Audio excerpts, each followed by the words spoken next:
8일 국토교통부에서 재건축 안전진단 기준을 완화하는 방안을 발표했습니다. 현재 재건축을 추진하는 지역의 경우 사업에 탄력을 받을 수 있을지 관심이 높은데요. 차선영 기자와 부산 지역 주택시장의 영향에 대해서 짚어보겠습니다. 안녕하십니까?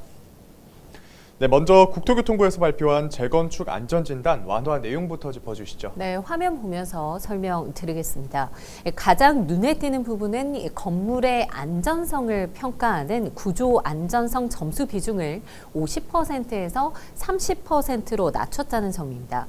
대신 주거 환경, 그러니까 주차 대수라든지 일조, 층간소음, 에너지 효율성 등을 평가하는 점수 비중은 15%에서 30%로 또 난방과 급수, 배수, 소방 등 설비 노후도 점수 비중은 25%에서 30%로 높였습니다. 이 부분이 어떤 의미인지 전문가 이야기 들어보시죠.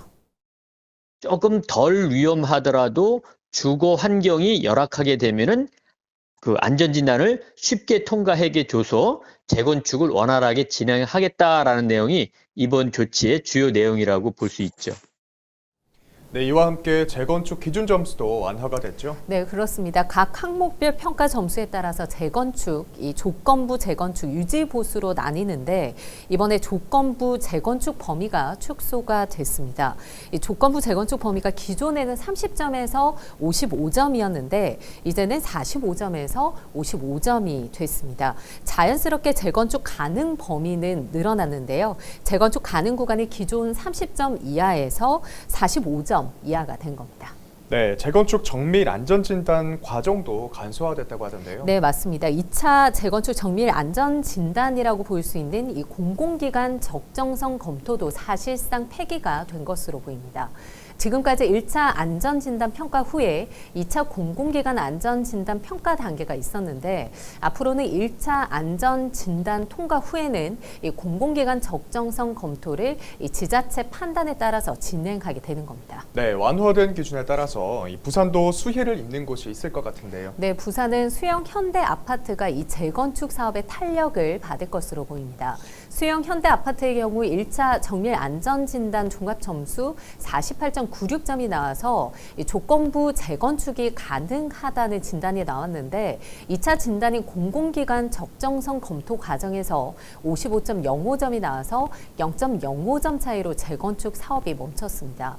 또 1,500세대 이상의 이 동네 럭키 아파트 역시 재건축 사업 향방 주목받고 있습니다. 1983년에 준공된 이 동네 럭키 아파트는 2020년 10월에 이 재건축 사전 타당성 검토 심의는 통과를 했는데 예비 안전 진단에서 제동이 걸렸습니다.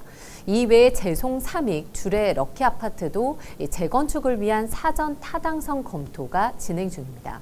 전문가들은 국토부의 이번 조치가 이 부동산 경기 활성화에 영향을 줄 것으로 보고 있습니다.